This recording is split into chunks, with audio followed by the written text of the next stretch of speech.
دنیا کے اکثر حصوں پر خلافت عثمانیہ کا سکہ چلتا رہا. سلطنت عثمانیہ کے فرما روا جو تھے نا وہ حکومت کرتے رہے. اب ارطغرل غازی جو ہے جو اس پوری سلطنت کا بانی سمجھا جاتا ہے اور پھر اس کا والد سلیمان شاہ. اب ارطغرل غازی کا جو آگے بیٹا ہے جس کو عثمان غازی کہا جاتا ہے، جس کے نام پر یہ سلطنت عثمانیہ بنی، خلافت عثمانیہ جس کو کہا جاتا ہے.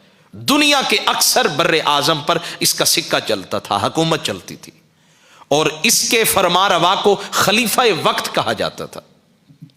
تو عثمان غازی کو جو 650 سال تک اور اس کی نسل کو اللہ نے حکومت عطا فرمائی.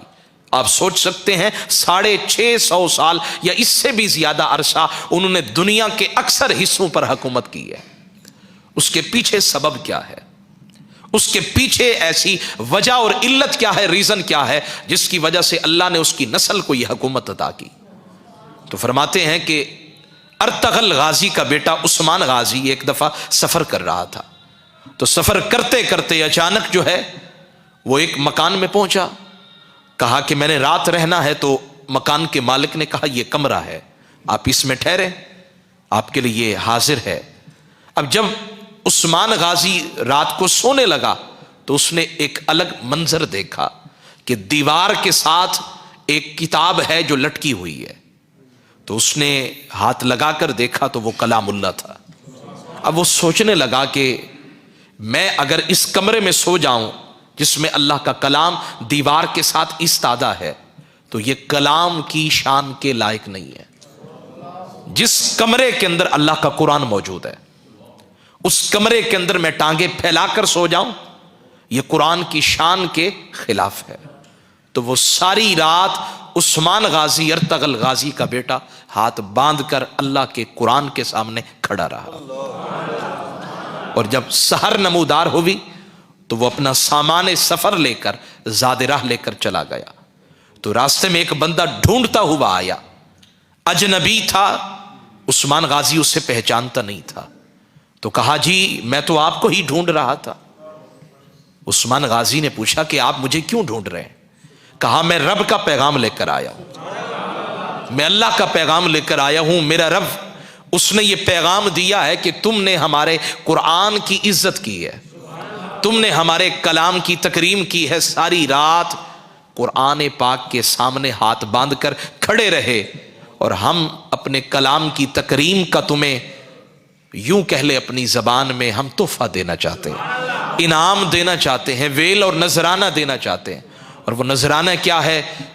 نذرانہ یہ ہے کہ ہم نے آپ کو اور آپ کی آنے والی نسل کو 600 سال 650 سال کے لیے دنیا کے اکثر حصوں کا ہم نے فرما روا بھی بنا دیا اور خلیفہ وقت بھی بنا دیا.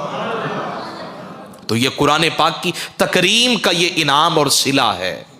آج قرآن پاک جب عدالت میں جائیں عدالت سے پہلے آپ کو جھوٹے گواہ مل جاتے ہیں. آپ پیسے دے دیں آپ کو وہ اپنی گواہی دینے کے لیے تیار ہے، حالانکہ ان لوگوں کا اس وقوع سے کوئی تعلق نہیں ہوتا. اور جب وہ عدالت کے کٹہرے میں کھڑے ہوتے ہیں کتنی دریدہ دہنی کے ساتھ، کتنی جرت کے ساتھ وہ قرآن پر ہاتھ رکھ کر اور وہ پھر کہتے ہیں کہ سچ کہوں گا، سچ کے سوا کچھ نہیں کہوں گا.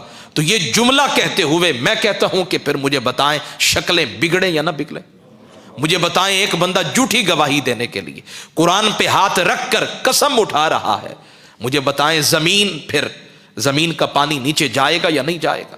مجھے بتائیں قرآن پر ہاتھ رکھ کر کسی کی بیٹی کی عزت کو اچھالا جاتا ہے، صرف اسے رسوا کرنے کے لیے قرآن کے اوپر قسم اٹھائی جاتی ہے. مجھے بتائیں پھر بارشیں کیسے نازل ہو، زمینیں بنجر ہو گئی ہیں، باپ بیٹے کے خلاف کھڑا ہے، بیٹا باپ کے خلاف کھڑا ہے، نفرتوں کی دیواریں کھڑی کر دی گئی، رشتوں کا تقدس نہیں رہا، خون میں وہ اپنائیت نہیں رہی، وہ تعلق اور وہ پیار نہیں رہا، رشتہ دار ایک دوسرے کو دیکھنے کے روادار نہیں. ان ساری چیزوں کے پیچھے جو اصل بنیادی وجہ ہے وہ یہ ہے کہ اقبال کہتے جانتا ہوں میں یہ امت حامل قرآن ہی ہے، وہی سرمایہ داری بندہ مومن کتی.